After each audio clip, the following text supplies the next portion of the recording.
바로 내일이죠. 부동산 보유세 개편안의 윤곽이 드러납니다. 일단 초점은 종부세 강화에 맞춰져 있는 가운데 시장의 관심은 얼마나 올라갈 것이냐 그 수위에 쏠리고 있습니다. 한문도 숭실사이버대학교 부동산학교 교수 모시고 얘기 나눠보도록 하겠습니다. 교수님 어서 오세요. 네, 안녕하세요. 네, 우선 이제 시장 분위기부터 봐야 될 것 같습니다. 지금까지 이제 거래 둔화 속에 관망세가 지속이 됐는데 지금 시장 상황 정확히 어떤가요? 관망세가 확실히 뚜렷합니다. 네. 일단 뭐 현황과 지표로 두 가지로 나눠볼 수 있는데요. 현황을 보자면 뭐 혹시 강남에 계시는 시청자분은 아시겠지만 요즘 강남 4구의 그 스트리트 거리에 상가들의 그 임대 현수막이 자꾸 늘어나고 있습니다. 그런 현상도 있고 또 공인중개사 또 사장님들도 아시겠지만 이 내방객이 아주 급감하였습니다. 그래서 그 수요자나 매도자나 그 서로 좀 수요 그 감소 현상이 너무 뚜렷해가지고 실제로 현장은 그렇고 지표로도 또 나타납니다. 지표는 어떠냐면 5월 달에 이미 그 전국의 어떤 그 물량이 거래량이 37% 감소했습니다. 감소했고 서울 같은 경우는 그렇고 강남 사고는 좀 특히 심합니다.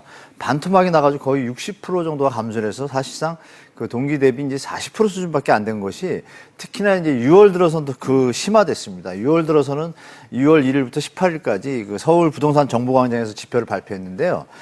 이 하루에 한 건 정도밖에 거래가 안 돼가지고 전년 대비 92% 정도 감소했습니다. 거의 뭐 전년 동기 대비 10% 수준이라는 거래량이 아주 좀 충격적인데요. 사실 이 지표가 나오는 것들을 볼 때 우리가 생각보다 관망세 수준을 넘어서가지고 강남 4구는 타겟이 크고 그 외에 이제 마용성이라고 한때 그 개발 호재로 인해서 이쪽 부분들은 좀 버티고 있습니다. 그래서 그쪽 부분들은 이 지표에서 나타나듯이 이 상승세 폭이 둔화된 건 확실하지만 그래도 유지를 하고 있고 강남 4구는 이제 매매가조차도 이제 하락으로 좀 접어들었습니다. 그래서 이런 지표들과 현황들을 모두 볼 때 수요자들이 이제 다들 관망세로 들어왔던 것을 좀 확인할 수가 있고 특히 정부의 이제 양도세 중과 그 시행이 직격탄으로 시장에 이제 많이 녹아나서 현황도 그렇고 시장 현황도 그렇고 지표상으로도 나타나서 당분간 이런 시장은 관망세가 좀 이어지지 않을까 좀 보고 있습니다. 네, 역시 그 원인을 꼽자면은 정부의 이딴 규제일 텐데 입주 물량 증가 그리고 또 금리 인상도 영향을 미치는 것 같죠. 네, 맞습니다. 뭐 금리 인상도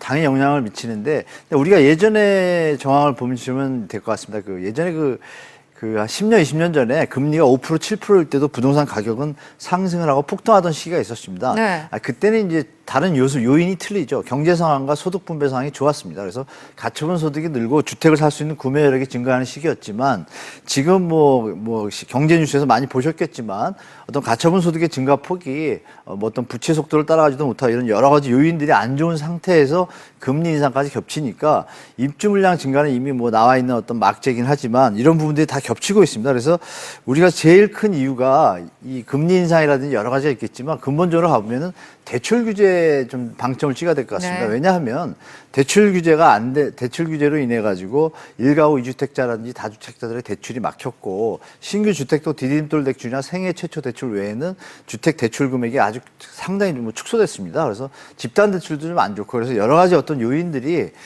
다시 맞물리다 보니까 시너지 효과로 제가 볼 때는 그 1가구 2주택자도 또 이제 거주 조건이 바뀌지 않았습니까? 이런 여러 요인들이 복합적으로 돼서 제가 볼 때는 금리 인상까지 가세하니까 제가 볼 때는 좀 만만하게 볼 시장은 좀 아닌 것 같습니다. 네, 부동산 시장 위축에 대출 규제가 이제 가장 크게 영향을 미치고 있다고 설명을 해주셨는데 아무래도 이런 상황이 좀 지속이 되겠죠, 한동안. 예, 그렇습니다. 그 대출 규제가 뭐 큰 요인이라고 제가 말씀을 올렸는데 금리 인상은 당분간 뭐 다시 뭐 인하하거나 그럴 요인은 없을 것 같고 이주열 총재도 엊그제 그 기자분들 오찬 간담회에서 어떤 필요하면 올릴 수 있다라는 한 차례 정도 올린다는 걸 이미 시사를 했고요. 그러니까 미국이 좀 급하게 간다면 또 따라가야 되는데 그런 요인도 있고 제가 볼 때는 이런 현상들이 뭐 이어진다라고 보시는 게 시장에 그 대처하는 방법의 어떤 기본적인 자세가 아닐까 좀 보고 있습니다. 네, 이런 가운데 부동산 정책의 마지막 카드라고 여겨지는 보유세 개편안의 윤곽이 곧 드러납니다. 자, 이 부분에 대해서는 어떻게 나올까요?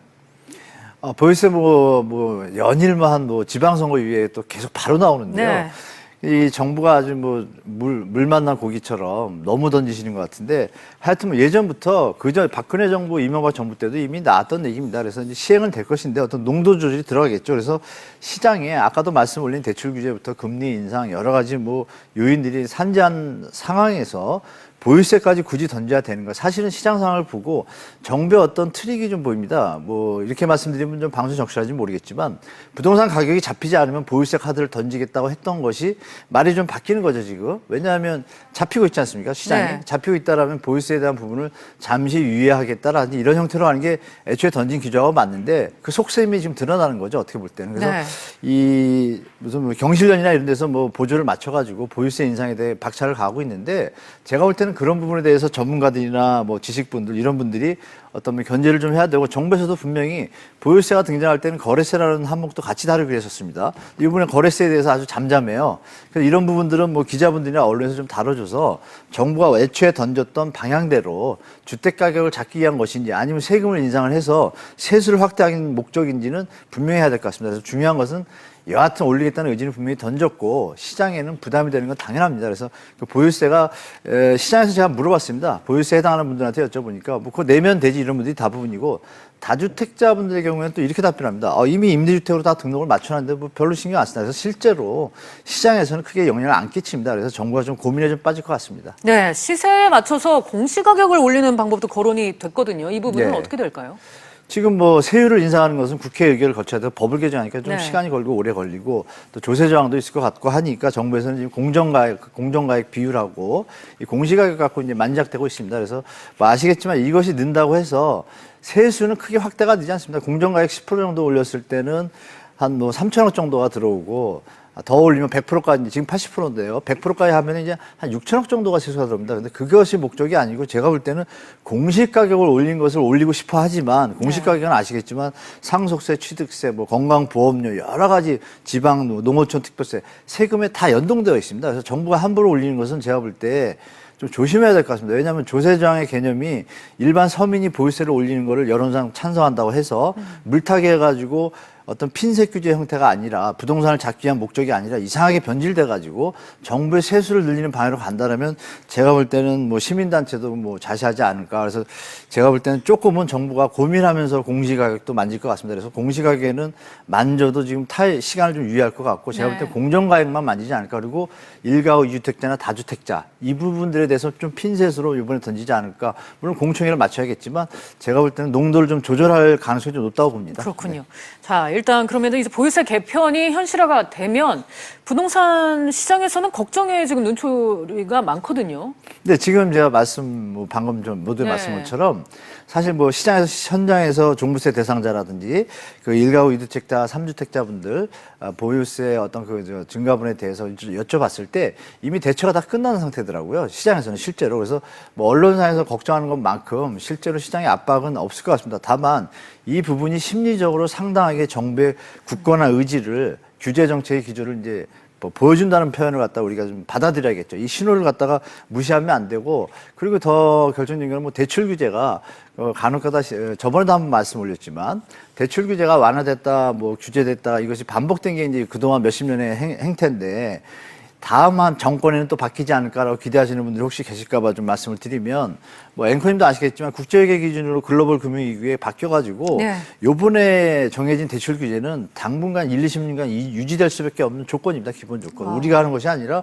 국제회계 기준이기 때문에 이런 부분에 시장을 잘 보셔야지 보유세 하나만 갖고 본다라면 사실 시장에 큰 영향은 없지만 복합적으로 볼 때 보유세까지 가세한다라면은 매수 수요가 주는 건 당연한 것이고 제가 볼 때 시장에서는 좀 하방 압력으로 분명히 작용하니까 시청자분들이 유념하시는 게 좀 좋을 것 같습니다. 역시 제일 궁금한 거는 이 보유세 개편으로 인해서 집값이 잡힐 것이냐 하는 것일 텐데요. 잡히겠습니까? 집값 이미 잡히지 않았나요, 앵커님? 잡혔다고 보십니까? 네, 제가 볼 때는 지금 거래량이 벌써 나타나는 게 좀 아까 말씀하셨지만 강남 4구가 작년 동기 대비 10% 20% 수준으로 확 줄었거든요. 이 부분이 살아나려면 경제가 뭐 좋아진다든지 소득이 는다든지 아니면 대출 규제를 푼다든지 전매 제한 완화를 푼다든지 해야 되는데 과연 이 상황에서 풀 수 있는 여건이 전혀 없지 않습니까? 그래서 제가 볼 때는 호재가 나타나는 것보다는 물론 이제 멸실 수요량은 있겠죠. 어떤 현장의 어떤 요인 외에는 다른 요인들이 뭐 세금 정책이라든지 거래 정책이 모두 규제 일변도기 때문에 제가 볼 때는 뭐 보유세를 갖고 잡냐 안 냐 이거는 질문 자체가 사실은 잡힌 것에 대해서 조금 의아한 질문이 아닌가 좀 그렇게 저는 말씀드리겠습니다. 예. 네, 내일 이제 보유세 개편 방안이 발표가 되는데 그에 따른 시장의 반응도 지켜봐야 될 것 같습니다. 오늘 말씀 여기까지 듣겠습니다. 감사합니다. 예.